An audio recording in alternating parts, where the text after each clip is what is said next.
CBSE class 12 chemistry 2024 के हम previous year questions कर रहे हैं और हमारा चैप्टर नंबर 5 है कोऑर्डिनेशन कंपाउंड्स। इसमें हम क्लास नंबर 2 देखेंगे हमारा, जिसमें हम लोग टॉपिक 5 ऑफ टॉपिक 6 करेंगे। टॉपिक 5 हमारा क्या है? टॉपिक 5 है हमारा आईयूपीएसी नेम। इसमें दो टाइप के क्वेश्चन पूछे जाते हैं। फॉर्मूला दिया रहता है, हमें नेम बताना है, और नेम दिया रहता है, हमें फॉर्मूला बताना है। ठीक है, तो ये मेरे पास आंसर है। ठीक है, तो इसमें से ये सब क्वेश्चन है, तो मैं एक बार आंसर रीड कर दूंगा। और ये सब क्वेश्चंस हमने किए हुए हैं, ऐसे क्वेश्चंस पहले भी आए हुए हैं। एनसीईआरटी में मोर देन सफिशिएंट है, आपको ये सारे क्वेश्चन बन जाएंगे। और वो भी क्वेश्चन एनसीईआरटी में दिए हुए हैं जिसमें दोनों हमारे पास कोऑर्डिनेशन स्फीयर होते हैं, वो भी आप ध्यान रखिएगा। तो ऐसा तो कोई क्वेश्चन आया नहीं, हम देखते हैं। ये हमारे पास पहला क्वेश्चन है।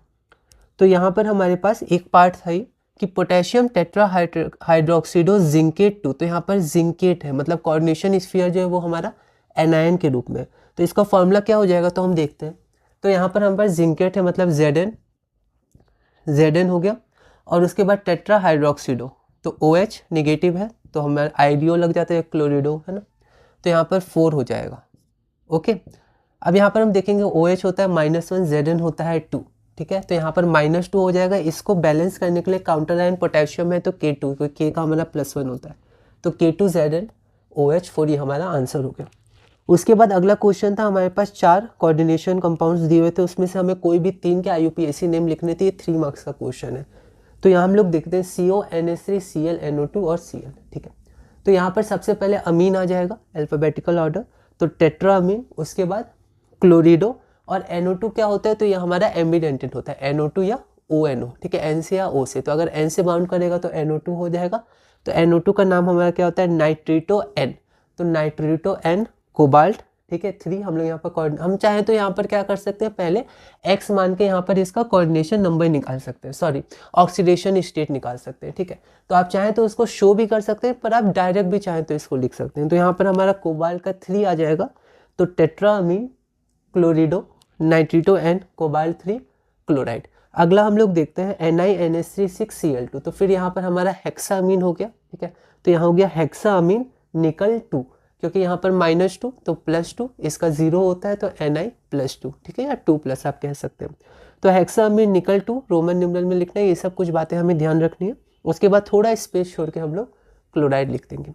अगला हमारे पास है K3Cr2O4 3। अब हम देखते हैं यहाँ पर हमारे पास जो कोऑर्डिनेशन स्फीयर था वो क्या था, कैटायन था, लेकिन यहाँ पर एनायन है, जैसे यहाँ एनायन था। तो यहाँ पर जो हमारा क्रोमियम है वो क्रोमेट हो जाएगा बस। ठीक है, तो सबसे पहले आ गया पोटेशियम, फिर हमारा हो गया ट्राई ऑक्सालेटो, ये ऑक्सालेट आयन C2O4 2-, तो ऑक्सालेटो O आ जाएगा। तो ट्राई ऑक्सालेटो क्रोमेट, और ये क्या हो जाएगा आपका, तो यहाँ देखिए यहाँ पर -3 -6 उधर जाएगा तो +3, तो Cr क्रोमेट 3। अगला हमारे पास है COEN2Br2+। तो यहाँ पर डाइब्रोमिडो B पहले आएगा, उसके बाद EN2 है। ठीक है, तो यहाँ पर बिस हो जाएगा। ठीक है, तो बिस इथेन 1,2 डायमीन है ना, इसका नाम हम ध्यान रखेंगे, ethane 1,2 diamine cobalt 3 ion. Okay, तो ये 4 हो गए। ये सब क्वेश्चन पहले ही पूछे जा चुके हैं और ये कॉमन क्वेश्चन है एनसीईआरटी के। और भी क्वेश्चन आप जरूर ट्राई करिएगा, इसमें से कोई भी हमें 3 करना था। उसके बाद हमारे पास ऐसा सिमिलर क्वेश्चन है, इसमें भी हमें कोई भी 3 करना है। तो इसको भी एक बार हम लोग देख लेते हैं। यहाँ पर हम लोग देखेंगे तो ये क्या हो जाएगा, ये हो जाएगा पोटेशियम। ठीक है, ये हमारे पास Cn है, ये क्या हो जाएगा, साइनिडो। ओके, तो हेक्सा साइनिडो फेरेट। अब ये क्या है, एनायन में है, तो 8 लग जाएगा, तो फेरेट Fe3+, तो फेरेट 3। उसके बाद हमारा क्या हो जाएगा, डाइक्लोरिडो, फिर से En2 है, तो ये बिस हो जाएगा, बिस इथेन 1,2 डायमीन, Pt मतलब प्लेटिनम 4, और यहाँ 2+ है तो आयन। जैसे यहाँ पर आप ध्यान दीजिएगा तो यहाँ से प्लस था तो हमने आयन रखा था, है ना, इसके नाम में हमने कोबाल्ट 3 आयन रखा था, तो यहाँ पे हम लोग आयन लिखेंगे। उसके बाद हमारे पास ये है, तो ये हो जाएगा टेट्रामीन। ठीक है, उसके बाद Cl है क्लोरिडो। अब देखिए ONO, ये NO2 ही है। अगर देखेंगे N और 2 और ये भी NO2, पर जब NO2 लिखा रहता है मतलब N से बॉन्ड हुआ है, ONO मतलब O पहले हुआ है तो O से बॉन्ड हुआ है। तो इसको हम लोग लिखेंगे नाइट्रिटो O, ये हो जाएगा नाइट्रिटो N, क्योंकि N से बाउंड हुआ तो ये हो जाएगा नाइट्रिटो O। ठीक है, तो नाइट्रिटो O cobalt 3 chloride, counter ion हमारे पास क्लोराइड है। अगला हमारे पास क्या है, ZnOH4 2-, तो यही है आपका। ठीक है, बस यहाँ पर काउंटर आयन नहीं है, मतलब यहाँ काउंटर आयन है, यहाँ काउंटर आयन नहीं है। तो टेट्रा हाइड्रोक्सीडो जिंकेट है, तो एनायन, तो जिंकेट ही रहेगा, टेट्रा हाइड्रोक्सीडो जिंकेट 2 आयन। ठीक है, अगला हमारे पास ये है 4 मार्क्स में से ये एक पार्ट का क्वेश्चन था, इसका IUPAC नेम हमें लिखना है, तो ये क्या हो जाएगा डायमीन डाइक्लोरिडो प्लेटिनम 4 आयन। ठीक है, आप इसका वहीं पर निकाल सकते हैं ऑक्सीडेशन स्टेट, या फिर आप उसका रफ में निकाल के डायरेक्ट आंसर भी लिख सकते हैं। ओके, अगला हमारे पास 5 मार्क्स का क्वेश्चन है, 7 क्वेश्चन से उसमें से हमें 5 ट्राई करने थे, तो उसमें से एक क्वेश्चन हमारे पास ये था, इसका नाम क्या हो जाएगा डाइक्लोरिडो बिस, EN2 है तो फिर से बिस हो जाएगा, तो डाइक्लोरिडो बिस इथेन 1,2 डायमीन प्लेटिनम 4 NO3 है काउंटर आयन। ठीक है, तो ये आपका नाइट्रेट हो जाएगा। ठीक है, प्लेटिनम 4 नाइट्रेट। उसके बाद अगला हमारा लास्ट क्वेश्चन ये है, फिर से 5 मार्क्स का क्वेश्चन था, 7 क्वेश्चन थे उसमें से एक पार्ट ये है, तो इसको हम लोग देखते हैं।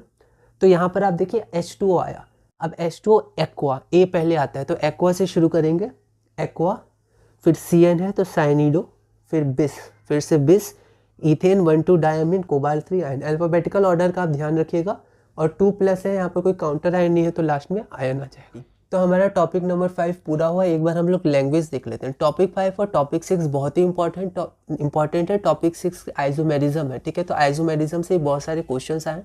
अभी हम लोग PDF देख के फिर आइसोमेरिज्म से बोर्ड में कंटिन्यू करते हैं। CBSE क्लास 12 2024 के PYQs में हमने अभी बोर्ड में देखा क्लास नंबर 2 और टॉपिक नंबर 5। हम लोग टॉपिक नंबर 5 एक बार PDF में देख लेते हैं। IUPAC ने right the formula of the following condition compound, तो इसका फॉर्मूला हमें लिखना है, बहुत ही ध्यान से हमने लिखना है। ये सब क्वेश्चन आए हुए हैं, ये हमारा फॉर्मूला हो जाएगा। उसके बाद यहाँ पर 4 हमारे पास गिवन है, इनका हमें IUPAC नेम लिखना है, पर 3 मार्क्स का है तो कोई भी 3 ही हमें लिखना है। तो यहाँ पर देखिए ये हमारे पास है, तो हमें नाम याद रखना है, अमीन में डबल M होता है, और यहाँ पर नाइट्रेटो है तो N आएगा क्योंकि N से बॉन्ड हुआ है। थोड़ा सा स्पेस हम यहाँ दे सकते हैं, हमें रोमन न्यूमेरल में लिखना है 3, और ऐसे करके हम लोग इसको लिख सकते हैं।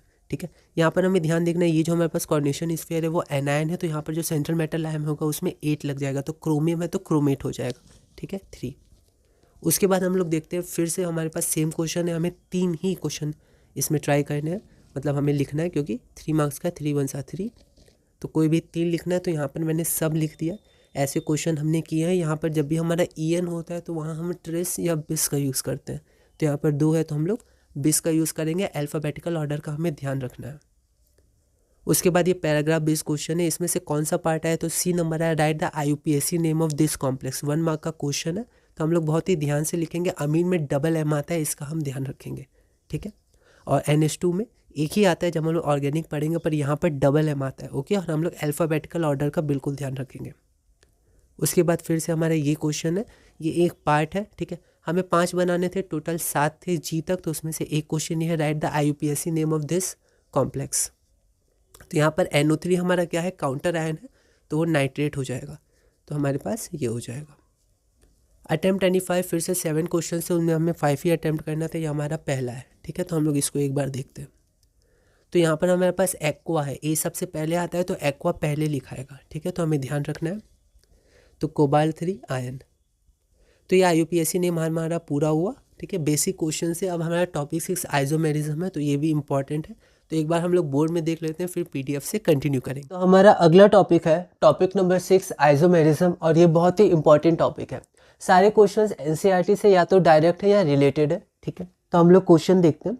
तो ये मेरे पास आंसर है। तो क्वेश्चन हमारे पास क्या था, तो क्वेश्चन हमारे पास था, ये हमारे पास कॉम्प्लेक्स है और इसका हमें आइसोमर बताना, मतलब ये कौन सा आइसोमर शो करेगा।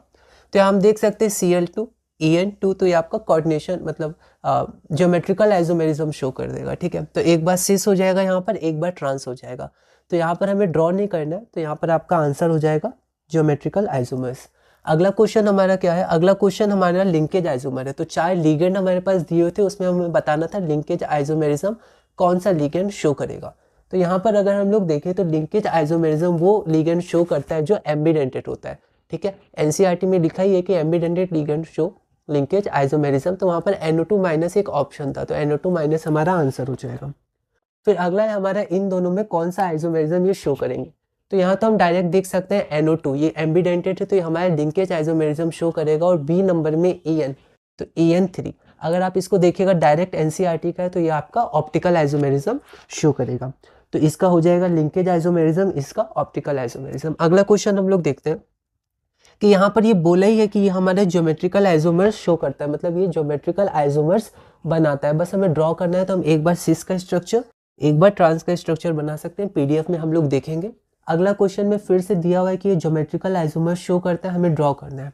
तो सेम सेट का डिफरेंट सबसेट्स का ये क्वेश्चन है। तो यहाँ पर फिर से सिमिलर क्वेश्चन है, ज्योमेट्रिकल आइसोमर्स का हमें स्ट्रक्चर ड्रॉ करना है। अगला क्वेश्चन हमारे पास क्या है कि ये दोनों कौन सा आइसोमर शो करते हैं, मतलब आइसोमेरिज्म कौन सा ये शो करते हैं। तो यहाँ हम लोग देखेंगे कि यहाँ पर Cl माइनस आयन रिप्लेस हो रहा है SO4 2- से, यहाँ पर SO4 2- Cl- से। तो ये आयनाइजेशन आइसोमर्स होते हैं जिसमें एक लिगेंड दूसरे लिगेंड को रिप्लेस करता है। अगर आप इस क्वेश्चन में देखिएगा तो इस क्वेश्चन में पूछा गया कौन सा आइसोमेरिज्म है, तो यहाँ पर हम देखेंगे यहाँ भी वैसे ही हो रहा है, H2O को रिप्लेस कर रहा है Cl, है ना। यहाँ पर एक H2O बाहर गया, एक Cl अंदर आ गया। तो ये भी आयनाइजेशन आइसोमर्स जैसा होता है, लेकिन इसे हम सॉल्वेट या हाइड्रेट आइसोमेरिज्म बोलते हैं। ऐसा क्यों? ऐसा इसलिए क्योंकि यहाँ पर H2O सॉल्वेंट है, तो यहाँ पर सॉल्वेंट का रिप्लेसमेंट हो रहा है। NCERT आप रीडिंग करिएगा तो वहाँ पर इसको देख सकते हैं।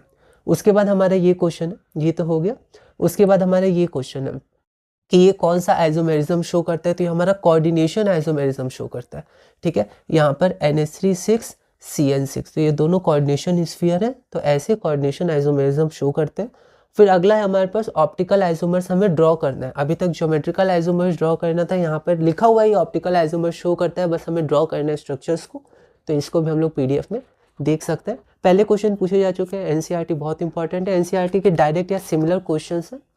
तो इस वीडियो में हमने टॉपिक 5 और टॉपिक 6 पूरा किया।